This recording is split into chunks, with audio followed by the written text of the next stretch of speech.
안녕하세요. 주토피아 채널의 제이입니다. 연준의 첫 금리 인하가 9월달로 예정돼 있죠. 금리 인하 이후 경기 침체와 경제 위기가 어떤 식으로 올지 한번 정리하는 시간을 가져보겠습니다. 본 영상은 주기적 자산 배분 투자 전략에 따른 2024년 9월 자산 배분 비중 전략을 다루고 있고요. 방향성에 중점을 두며 마켓 타이밍에 초점을 두지 않습니다. 영상에서 다루지 않는 기본적인 경제 지표나 뉴스는 숙지하고 있는 사항으로 가정하고, 제가 중요하게 생각하는 대중의 심리 지표나 프랙탈 분석을 바탕으로 이야기를 풀어가고요. 자산 배분이 아닌 트레이딩 매매에 활용하지 마시기를 당부드릴게요. 최근 영상들에서 미국 주식, 미국채, 금, 비트코인, 달러가 금리 인하 사이클에서 어떤 식으로 진행될지 전망은 차근차근 다 해드렸고요. 리밸런싱 전략에 대해서도 다 요약을 해드렸어요. 제가 찍는 영상들은 사후에 설명하는 개념이 아니라 미리 예측하고 예상하는 시나리오를 말씀드리는 영상들이 많기 때문에 금리 인하 사이클에서 각 자산들이 어떻게 흘러갈지 이미 다 알려드린 거나 마찬가지고요. 더 장기적인 뷰도 전망해서 알려드렸는데,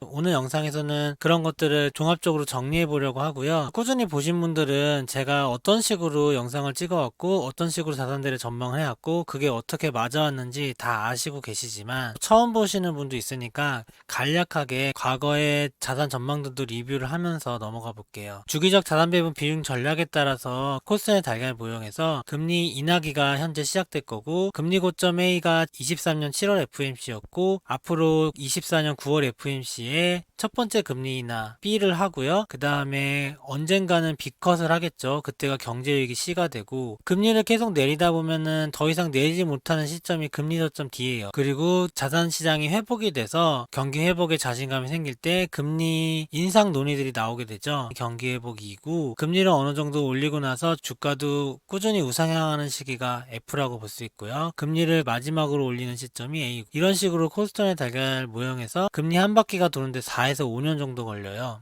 지난 사이클과 이번 사이클을 비교해서 분석하면 지난 사이클에서 A에서 B와 B에서 C 기간이 비슷했으니까 이번 시즌에도 그렇다 생각하면 현재 A에서 B 구간이 1년 걸렸거든요. 23년 8월서부터 24년 9월까지. 그래서 C는 내년 8월이 나오는 거 아니냐, 이런 식으로 기본 분석해드렸고, 이 부분은 영상마다 계속 알려드리고 있으니까 오늘 영상은 간단히 넘어갈게요. 오늘의 중요하게 생각하는 부분은 여기인데요. 22년에 주가가 많이 하락했죠. S&P 500이 거의 30% 하락했잖아요. 1년에 걸쳐서 장기적으로 하락장이 있었죠. 굉장히 위험한 시기고 우리한테 앞으로 시련이 닥칠 시기인데, 대략 26년 이후로 지금 생각하고 있거든요. 현재 경제 위기와 인플레이션 사이클에서 금리 인상 때 주가 하락이 어떤 식으로 연계되고 우리는 무엇을 더 중요시 생각해야 되는지 한번 알아볼게요. 지난주 영상에서 미국 증시 분석해드렸죠. 공포탐욕 지수의 추세를 분석해서 미리 미국 증시의 흐름을 예측을 하죠. 예측할 때는 과거의 금리 사이클과 대선 사이클까지 비교해서 이렇게 예측 전망을 했었죠. 지난 영상 참고하시면 되고요. 지난 영상에서 이렇게 8월 5일 아시아 블랙먼데이 이후에 급반등한 이후에 8월 31일에 주말에 찍은 건데, 9월 1일에 첫 하락 조정이 오기 전이죠. 여기 보면은 예상 경로를 바로 하락으로 그어놨고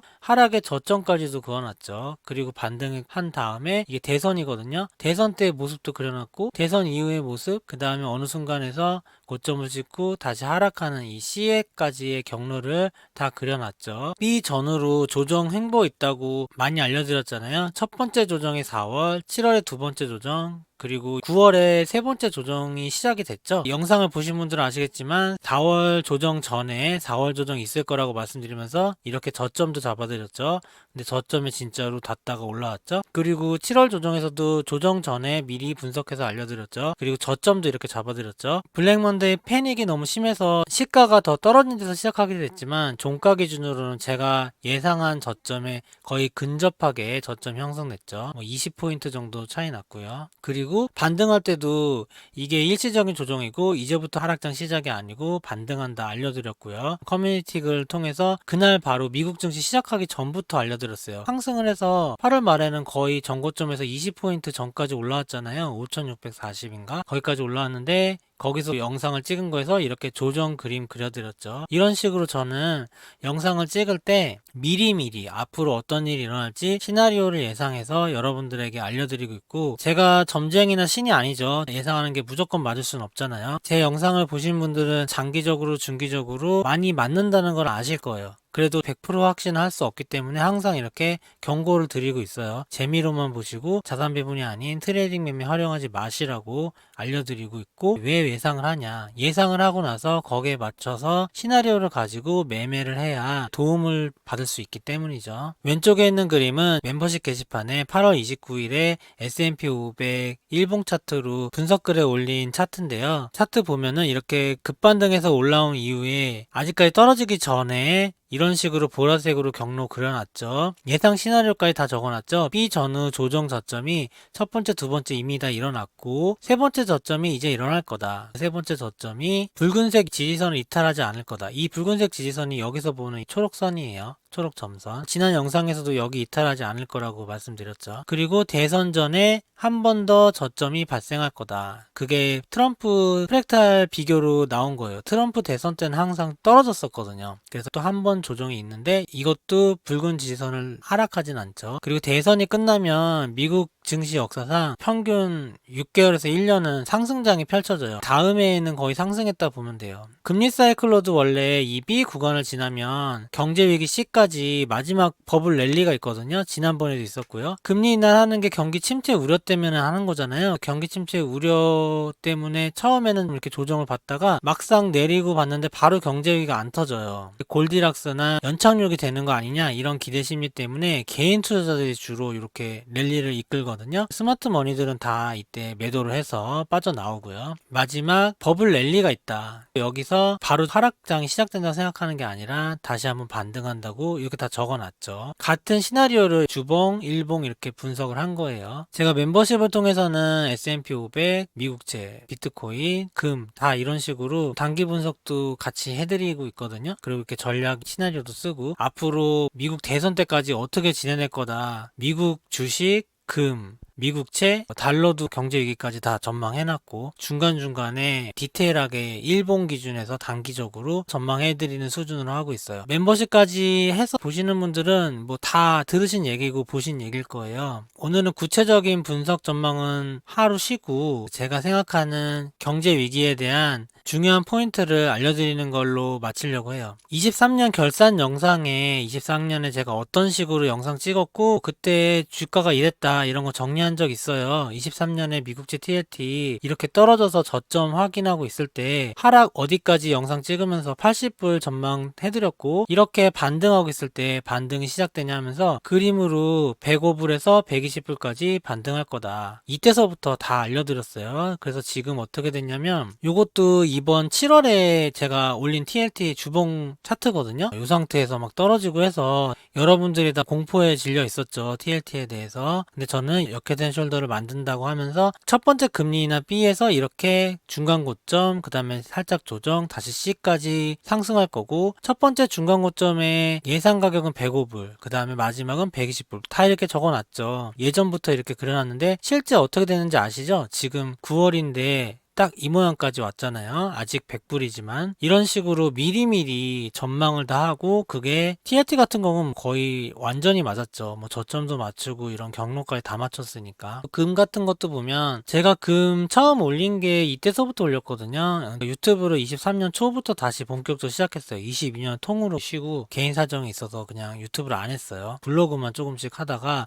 유튜브로 23년서부터 열심히 했는데, 그때 딱 보니까 중요한 게 달러하고 금이더라고요. 그래서 달러하고 금 영상을 올렸어요. 이렇게 개인연금이나 퇴직연금에서 금 투자하는 방법도 올리고, 스태그플레이션 때는 대체자산 금이 오를 거다. 금에 대해서 여러 번 알려드렸고, 금 영상 많이 보신 분들 다 아시죠? 금 어떤 식으로 반응할 거라고. 이번에 금리 인하 사이클에서 금리 고점이 23년 7월이었잖아요. 7월 전부터도 금리 고점이 이제 올 거니까 미리미리 이렇게 금 영상 많이 올렸고요. 왜 자산 배분하냐, 원리 같은 것까지 다 올리고, 금 가격이 어떤 식으로 흐르냐, 이제 이제부터 금 가격 크게 상승하냐 뭐 다 올렸어요. 이렇게 금이 마지막에 페이크처럼 뭐 지금의 비트코인 모습이랑 비슷한데 다시 못 오르고 떨어질 것처럼 이렇게 하락했죠. 이때 제가 이제부터 금 가격 큰 상승 가능할까, 전고점 뚫으면서 상승하면 크게 상승한다, 영상도 올렸어요. 그 이후에 이렇게 됐다는 거예요. 이렇게 대중들이나 실제 가격이 전혀 상관없을 때 저만의 분석 방법과 예측을 통해서 영상을 올리는 거예요. 그 영상이 이렇게 미래의 시점을 시나리오상으로 전망하는 영상이다. 그리고 금 같은 경우도 성공을 했고, 저는 뭐 이때쯤에 샀죠. 1800불 정도가 평단이고, 처음 영상 올렸을 때는 1780불이었고 지금 뭐 2500불이죠. 이때만 해도 24년 초니까 2000불이었는데 전고점도 돌파하고 뭐 지금도 계속 올리고 알려드렸죠. 최근 금 영상 보시면은 다음 전망 있죠. 그런 거를 커뮤니티 게시판이나 멤버십 게시판에서 다 올리고 있고, 비트코인도 22년에 완전히 뭐 하락해서 비트코인에 대해서 얘기하는 게 거의 금기실 될 정도였어요. 워낙에 잃으신 분들도 많고 이때만 해도. 근데 제가 22년 12월에 비트코인 투자했지 올리고 나서 저는 이 정도의 매집을 다 해서 뭐 22년 하반기서부터 매집을 했네요. 그리고 지난 시즌에서 5만 불에서 팔고 조금 남겨놨던 거 이런 게 섞여서 제 평단이 3만 불이에요. 그래서 한 이 정도 되는데, 투자일지를 이렇게 올리기 시작했고, 투자일지 올리다가 이런 것도 올려드렸어요. 23년에 최고 수익 자산이 비트코인이 될 거다. 골드만삭스의 보고서가 있었거든요. 요거 올린 게 거의 2만 불일 때 올렸나봐요, 비트코인. 근데 영상 조회수도 처참하죠. 보시면 이렇게 300개밖에 없잖아요, 조회수가. 요새 조회수에 비하면 진짜 작죠. 최근에 영상 올려도 비트코인 영상의 조회수가 제일 작은데 이때는 더 심했어요. 거의 안 보는 수준. 구독자 반응도 거의 없고요. 그래서 하다 그만뒀어요. 영상 반응도 없고. 근데 점점 중요하게 올라오니까 안 되겠다, 비트코인 그래도 알려드려야겠다 해서 한참 쉬다가 요 3만 불일 때 또 올려드렸거든요. 자산 배분할 때 비트코인 하면 치트키를 쓸 수 있다. 그리고 나서 간간히 올려드렸어요. 최근에도 영상 올려드렸는데 그 사이에 비트코인 시황이 많이 바뀌었어요. 그래서 업데이트 한번 해드려야 되는데, 멤버십에서는 계속 업데이트 거의 실시간 수준으로 해드리고 있거든요. 크게 떨어지거나 변동성이 큰 날에 바로바로 포지션에 대해서 알려드리니까 계속 저는 말하고 있는 느낌인데, 지금 영상으로는 업데이트가 안 돼서 나중에 영상 업데이트 해드릴게요. 제가 여태까지 왜 전망한 거에 대해서 리뷰를 해드렸냐면, 영상을 처음 보시거나 얼마 안 보신 분, 띄엄띄엄 보신 분 입장에서는 어떻게 안다고 미래의 일을 터무니없이 얘기를 하지? 금도 예를 들면 떨어졌을 때 왜 오른다 하지? 비트코인도 저가할 때 왜 오른다 하지? 그 지금도 마찬가지예요. 지금 제가 할 얘기도 지금 현재 닥치지 않고 미래에 대한 얘기를 제가 하기 때문에 그렇게 들리실 거예요. 그럴 수도 있겠지만 설마 그러겠어 이렇게 받아들이실 수도 있고, 저는 영상은 아까 리뷰해드린 것처럼 나름의 근거, 제가 하는 근거는 일단 탑다운 방식으로 연준의 기준금리 사이클이 가장 최상위의 제 논리고요. 그 아래로 매크로나 스마트머니의 흐름, 그런 식으로 돈의 흐름도 파악하고, 그 다음에 이제 프랙탈 분석을 통해서 개인의 심리를 역으로 분석하죠. 모든 걸 토대로 해서 시나리오를 쓰고 알려드리는 거거든요. 그래서 저는 선행적으로 알려드리는 게 있기 때문에 저희 영상을 참고하실 때는 그걸 감안하고서 보셔야 되고, 유튜브에서 선행적으로 뭐 시나리오로 근거 있게 높은 확률로 맞추면서 그렇게 예상하는 곳이 없을 거예요, 아마 제가 알기로는. 유튜버 입장에서는 솔직히 유튜버로만 성공하려고 하면 그냥 요새 인기 있는 주제들, 지금은 경기 침체 엄청 인기 좋죠. 경기 침체 영상 계속 올리고, 엔비디아와 슈퍼 마이크로 컴퓨터도 제가 딱 한 번씩 영상에서 올렸는데 개별주를 하지 않기 때문에 본격적으로 다루진 않았어요. 딱 한 번씩 올렸거든요. 근데 다 고점에서 경고 영상을 올려드렸어요. 그런 식으로 저는 반대로 얘기하는 편이지만, 인기가 있게 영상을 찍으려면 뭐 그때그때 이슈들을 계속 짚어줘야죠. 후행적으로. 선행적으로 짚으면 인기가 없으니까.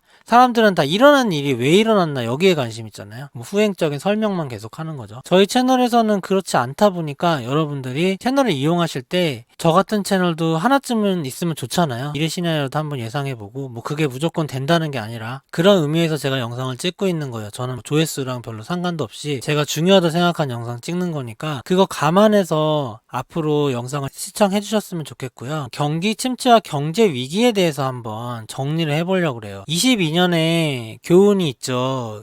누구나 예상하는 경제 위기는 오지 않는다. 21년 말에 증시 고점이었고 비트코인 고점이었죠. 비트코인은 1억 간다 그랬고요. 증시도 한없이 오를 것 같았죠. 근데 어느 순간에 힘이 빠지더니 그냥 쓱 내려오면서 경기가 안 좋다는 얘기는 들리지만 별로 그렇게 주변에 위기도 없는 것 같은데? 근데 그냥 1년 동안 떨어졌잖아요. 금리 인상을 하면서. 조금 조정하는 줄 알았지 1년 내내 떨어지는 건 아무도 예측 못했을걸요. 근데 22년 말에는 어떻게 됐냐면요. 1년 동안 떨어지니까 사람들이 이제 계속 경기 침체 얘기만 하고 후행적으로 설명하시는 뭐 교수님들, 유튜버들 나와가지고 계속 경기 침체라는 거예요, 앞으로. 근데 어때요? 모든 사람이 다 경기 침체 얘기하니까 23년 초부터 반등이 일어나죠. 일단 이 교훈을 한번 생각해 보세요. 누구나 예상하는 경제 얘기는 오지 않는다. 경제 얘기는 예측하지 못하는 곳에서 불쑥 튀어나오는 거예요. 23년의 교훈은 뭐가 있을까요? 23년에 글로벌 IB인 CS를 포함한 은행위기가 터졌죠. SVB랑 세계은행 터졌잖아요. 지방은행들 터지고. 상업용 부동산도 되게 심했죠. 미국채, 뭐 미시련 손익, 뭐 여러 가지 유동성 위기들이 있었잖아요. 근데 어떻게 했어요? 연준이 낙QE, 유사 양적 완화로 뭐 BTFP 같은 거 만들어서 정말 그 전에 있지도 않은 제도를 만들어요. 갑자기 미국은. 양적 완화도 그렇게 생긴 거잖아요. 양적 완화도 2008년 글로벌 위기 때 기존에 없던 걸 만든 거잖아요. 물론 일본이 조금 하고 있었지만. 그래서 그냥 다 넘겨버렸어요. 근데 위기의 묵직함을 보세요. 글로벌 5위 IB였거든요. CS증권이요. 그게 망했는데도 그냥 아무 일도 없었던 것처럼.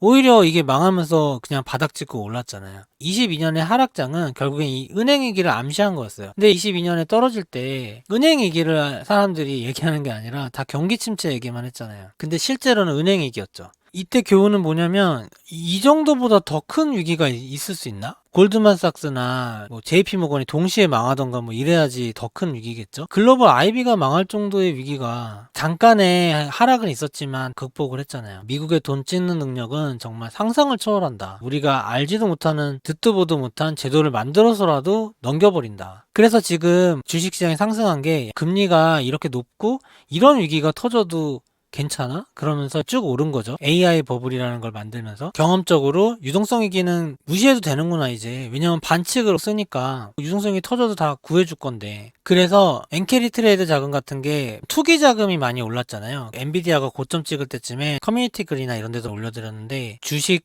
종목들의 개별 옵션 거래가 사상 최대로 일어났었거든요. 투기적인 자금이 다 올린 거예요. 엔캐리 트레이드 자금도 투기적인 자금인데 미일 금리 차로 하는 거잖아요. 돈을 일본에서 저금리로 빌려서 위험자산에 투자하는 트레이드죠. 그거가 거의 AI 버블의 안에 숨어져 있는 원동력이라고 보면 돼요. AI라는 산업이 앞으로 미래 먹거리고 제2의 인터넷인 건 맞는데 23년 6월서부터 24년 7월까지 상승장이 AI 버블이라는 모습으로 지금 여태까지 올라온 거고 돈을 찍어서 풀리는 유동성 위기는 위기가 아니구나. 이걸 안 거예요. 실업률이 올라가면서 뭐 진짜로 침체가 오는 건 위기가 맞는데 그냥 단순한 유동성 위기 있잖아요. 뭐 은행이 망했다나 뭐 부동산이 망했다 이런 거는 이제는 위기가 아니라 생각을 해요. 유동성을 공급해서 해결할 수 있는 거는 미국이 다 할 수 있거든요. 전 세계도 지금 금리 인하기이기 때문에 그런 위기 자체가 발생하기도 어렵고요. 경제 위기 자체를 뭐 침체와 뭐 버블, 뭐 주가가 많이 오르거나 그런 걸로만 보는 거는 틀렸다고 생각을 해요. 대중들은 그런 내러티브를 좋아하는데 제가 생각하는 진짜 위기는 돈 푼 다음에 위기라는 거예요. 돈 풀면 물가가 올라가잖아요. 그래서 22년에 금리 인상을 하면서 그 1년의 하락장을 겪었죠. 돈을 이제부터 계속 풀 거잖아요. 단기적으로 엔캐리 트레이드 청산이 미국과 일본의 금리 차가 낮아지면 생기잖아요. 유동성 위기가. 일본은 물가 때문에 금리를 올려야 되는 상황이고 미국은 내릴 거잖아요. 금리 인하기 때 일시적으로 단기적인 위기가 될 수 있어요. 이미 터진 거고요. 8월 5일에. 그리고 이게 2차, 3차가 터지지 말라는 법이 없는데 저는 이거는 큰 위기라고 안 보는 게 이미 경험해봤잖아요. 미국 재무부랑 일본 중앙은행, 미국 중앙은행이 서로 말을 맞추고 합을 맞추고서 하는 사이클이기 때문에 금리 인상과 인하를 서로 얘기도 안 하고 하는 게 아니죠. 다 그들끼리 어떤 시나리오대로 하는 거예요. 어떻게 보면 이것도 시나리오 안에서 단기 투기 자금들을 청산시키기 위해서 일부러 만든 걸 수도 있거든요. 뭐 그런 음모론도 있더라고요. 일본에서 엔화 투기 세력들의 경고를 하기 위해서 금리 인상을 일부러 한 거다. 이런 얘기도 있죠. 그게 진짜인지 모르겠지만 금리 인하기 때 일시적으로 일어날 수 있는 8월 5일 같은 유동성 위기는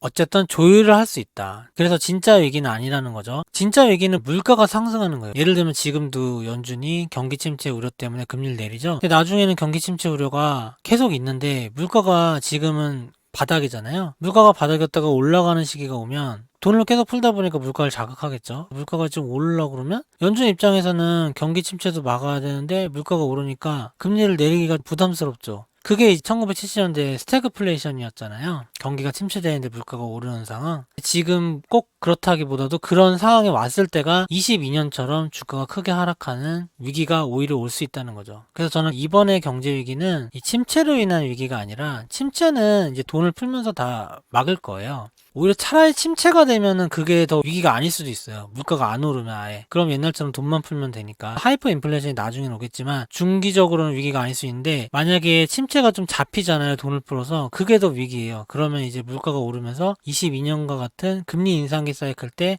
자산시장에 폭락이 올 수 있다. 22년에 다 폭락한 거 아시죠? 주식, 채권, 금, 비트코인 다 폭락했죠. 금이 그나마 선방했지만 오른 건 없어요. 22년에 물가가 낮지만 금리 인하 초기라서 어쨌든 금리를 인하하면서 유동성 위기를 해결할 수 있잖아요. 지금 상황. 25년의 상황을 볼까요? 25년에 물가가 저점에서 반등하겠죠. 돈을 좀 풀고 시간이 지났으니까. 금리가 높진 않잖아요. 그러니까 큰 문제는 없겠죠. 예를 들면 21년에 물가는 올랐지만 주가가 오른 것처럼. 물가가 오르고 주가가 오르면 경기 호황으로 착각하기도 하거든요. 그러다가 26년에 물가가 만약에 빠르게 오르면 금리 인상을 해야 되는데 금리 인상을 할 준비가 안 돼 있다. 이 폭이 정상적인 상황이 아니라 22년처럼 큰 폭으로 인상해야 되는 상황이다. 이럴 때가 오히려 위기가 될 수 있다는 거죠. 연준 입장에서는 지금 일시적으로 디플레이션 위기 우려가 있잖아요. 그래서 미국채도 오르고 금리도 낮추고 경기 침체 우려로 대비를 하고 있죠. 경기 침체가 물가를 크게 자극하지 않는 선에서 오래 지속되는 게 어떻게 보면 제일 유리할 수도 있거든요. 연준 입장에서는. 근데 물가가 빠르게 반등하게 되면 만약에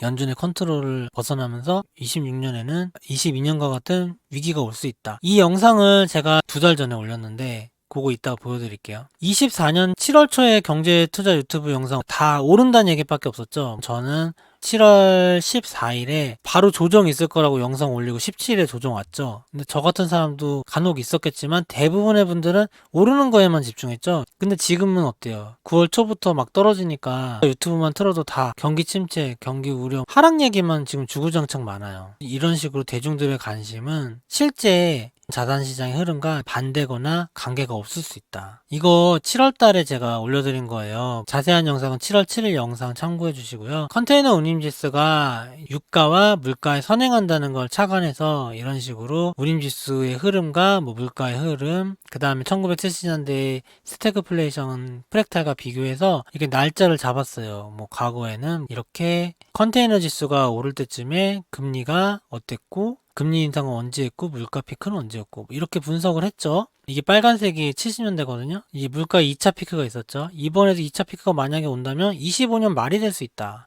그거를 종합적으로 분석해서 제가 S&P 500 차트에다 그려놨죠. 재미로 시나리오로만 참고하시라고 말했지만 여태까지 시나리오 짠 거 리뷰해드렸죠. 어떤 느낌으로 보시면 되는지 아실 거예요.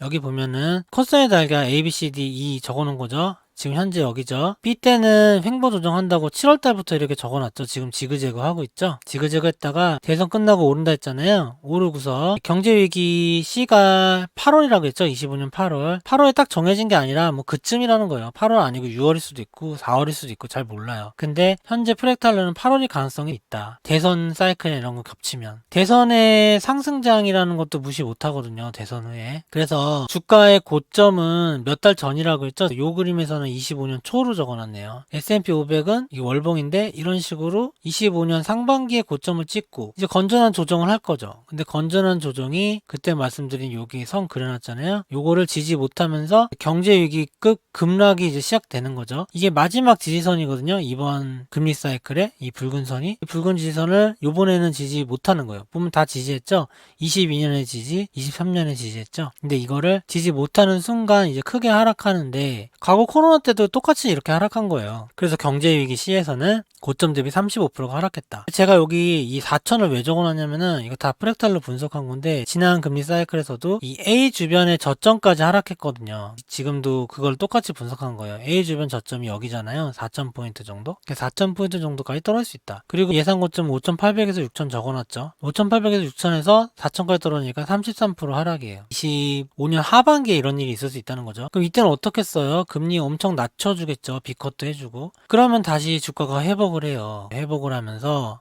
물가도 오르죠. 물가도 오르고 주가도 회복하고. 근데 그 상황이 일종의 착시 현상을 일으키면서 경기 호황으로 앞으로 가는 거 아니냐. 지금 보면은 여기도 F가 여길 텐데 전 사이클 때 인플레이션이 없을 때는 요 E에서 F 동안 이렇게 하락하는 게 아니고 서서히 이렇게 오르거든요. 아마 여기서 더 오르는 거를 예상을 할 거예요. 근데 오르지 못하고 2차 피크를 위해서 26년서부터 금리 인상을 하기 시작하면 그때서부터 고점을 찍고 떨어져서 27년 말에는 물가도 고점을 찍고 물가가 내려오면서 다시 주가는 반등하겠죠. 근데 여기서 하락하는 거는 예전에 70년대 프랙탈을 비교한 건데요. 70년대 1차 하락과 2차 하락이 있었는데 2차 하락이 더 많이 깊숙하게 하락했거든요. 그거를 감안해서 전에 있는 저점들 확인해 보니까 이렇게 3,400포인트도 떨어질 수 있다. 그래서 6,000에서 4,000 갔다가 4,000에서 5,000 갔다가 5,500까지 상승할 수도 있고, 그래서 이게 헤드앤숄더를 만든다. 여기 왼쪽 어깨, 머리, 오른쪽 어깨 크게 이렇게 헤드앤숄더를 만들고, 여기 고점은 여기랑 비슷하겠죠. 4,800에서 5,500 사이일 것 같아요. 정확하게 모르지만 보통은 이런 지지선까지 반등을 하니까 5,000 넘게까지 반등했다가 하락을 할 수도 있다. 여기가 위기라는 거예요. 물론 여기도 위기긴 한데 이거는 돈 풀고 다시 반등을 하니까. 그래서 우리가 위기를 생각할 때는 경제위기 C도 당연히 해칭을 해야 되고, 물가 인상으로 인한 경제위기도 해칭을 해야 되는데 22년도에는 다 떨어지고 현금이란 단기채밖에 이득 난 게 없잖아요. 그러니까 이때도 거의 모든 자산을 팔아야 될 시기가 온다. 25년에 경제위기 C로 인해서 돈을 많이 풀어서 다시 쭉 주가가 상승하면 어느 고점에서는 전부 다 팔아야 된다. 오늘 영상에서는 제가 중요하게 생각하는 큰 흐름까지도 다시 한번 복습해보는 시간을 가져봤고요. 역사는 그대로 반복되지 않지만 분명 그 운율은 반복된다고 마크 트웨인이 얘기했죠. 제가 예측해서 분석하고 하는 거는 들으시기에는 쓸데없다고 생각할 수도 있는데, 시나리오를 가지고 투자를 하면 저희 영상에서 보시는 것처럼 기준금리 사이클이라는 나침판 안에서 스마트머니의 흐름 그리고 대중들의 심리를 프랙탈 분석으로 역으로 이용하면 나름 앞으로의 전망을 유의미하게 할 수 있고 그 전망을 통해서 투자에 도움을 받을 수도 있다. 거기에 대해서 한번 정리를 해봤습니다. 오늘 영상은 여기서 마치겠습니다. 좋아요, 구독 부탁드립니다. 감사합니다.